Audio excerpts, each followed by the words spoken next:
que acontece? Quanto mais próximo for o eixo, o torque, quanto mais próximo for o centro, uh, quanto mais próximo o eixo do cano for do eixo fator reativo, menor será essa rotação.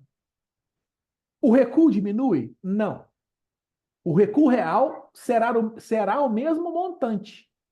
Mas o movimento da arma ele vai ser cada vez mais apenas para trás, onde eu tenho toda a massa do meu corpo, né, através da minha empunhadura, resistindo a esse movimento, diferente da subida da boca do cano, que aqui eu já tenho uma dificuldade de evitar esse movimento. E outra coisa, esse movimento ele dificulta de forma significativa a recuperação de visada, diferente da movimentação da arma linear para trás. Então, o que eu quero dizer, né, com isso? Que o recuo real é um indicativo. Alterando as características intrínsecas da arma, eu posso fazer com que essa quantidade de movimento seja melhor ou pior gerenciada pelo atirador. Existe, inclusive, uma pistola que foi lançada, né, no IWA de 2019, fabricada por uma empresa tcheca chamada Laugo Arms, né? Essa pistola ela tem o nome de comercial de Alien. É uma pistola semiautomática no calibre configurada para o calibre 9mm Luger, com cano de 4,8 polegadas, com sistema de preparação diferente, né? É um sistema de recuo direto com retardo. Mas assim, a grande novidade que essa arma trouxe e que foi um grande assim, principalmente o pessoal que utiliza pistolas semiautomáticas em aplicações dinâmicas de tiro, né, foi uma arma que chamou atenção muito à época. Por quê? Porque ela traz no eixo do cano 1,5 milímetros abaixo do eixo da empunhadura, algo totalmente atípico. Então, o recuo dessa arma acontece apenas não existe subida da boca do cano. Essa arma ela apenas se movimenta de forma linear à retaguarda. Então, isso facilita de forma considerável a recuperação de visada. Quando você tem modalidades desportivas dinâmicas que exigem velocidade, isso pode ser um grande diferencial. Grande. Pode falar, Oswaldo. Isso me lembrou agora aquele revólver Rhino, Exato. não é isso? O Chiapa, né? Chiapa Rino. Isso. O Chiapa Agora, Rino, com relação a essa pistola, desculpe interrompê-lo, pode falar. mas assim, pelo que eu vi, que é pelo que eu estou vendo, ela superaria e muito todas as outras por conta dessa absorção, desse recuo. Em termos de gestão de recursos, sim. Né? Eu nunca tive a oportunidade de experimentar essa pistola, mas já li alguns depoimentos. Quem experimentou, né, se surpreendeu realmente com a facilidade de gestão do recuo. O grande problema dessa arma é o custo. Eu não sei hoje, mas é coisa de milhares de euros. Então ainda é uma arma que ainda está, né, pouco acessível. Mas só trazendo aqui, aproveitando essa deixa aqui do Oswaldo.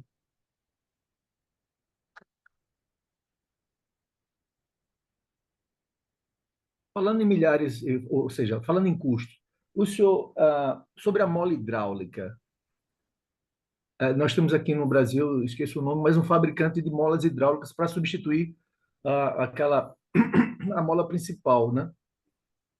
A mola do retém, a mola do ferrolho. Inclusive, eu até pensei em comprar uma, tal, não sei o que, terminei não comprando. Mas a promessa, e pelos vídeos, é que verdadeiramente, para alguns calibres, ah, ela absorve totalmente, não, mas assim, absorve muito o recuo da arma. Então, fazendo com que esse salto praticamente inexista, né? Do cano. Ó, Oswaldo, o que que acontece? Vamos conversar sobre esse assunto tecnicamente. O recuo real não é alterado pela mola recuperadora, né? A quantidade de movimento continua sendo a mesma. A forma como esse movimento ele é transmitido para o atirador é que muda. A mola hidráulica, ela consegue frear o movimento do ferrolho de uma forma que você consegue absorver de uma forma mais fácil. Isso melhora o seu ah, a sua recuperação de visado, né? Mas o recuo real, é por isso que eu estou dizendo, o recuo real é um indicador? É importante, sim. Agora, várias questões relativas ao projeto da arma pode mudar a forma como essa quantidade de movimento ela é repassada para o operador. Pode ser relação do eixo reativo da empunhadura com o eixo longitudinal do cano, pode ser o uso de um sistema de mola recuperadora que apresente, que freie essa movimentação do ferrolho de uma forma progressiva, né? Facilitando, enfim. Aí tem uma série de soluções que podem mudar essa sensação. Agora, o recuo real, ele continua sendo o mesmo. Eu já tive a Beleza. oportunidade de utilizar essas molas hidráulicas, salvo engano, é de um sujeito lá de Foz do Iguaçu. Não sei se é o mesmo que você está falando. Eu acredito que é por aí mesmo. É, eu acho que para o esporte é válido, não é o tipo de solução que eu utilizaria para defesa pela, não é por ser algo não, é,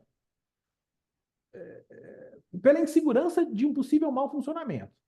Mas para o esporte, dependendo da modalidade, dependendo do calibre que você utiliza, principalmente aplicações de tiro prático, onde você utiliza calibres fator maior, né?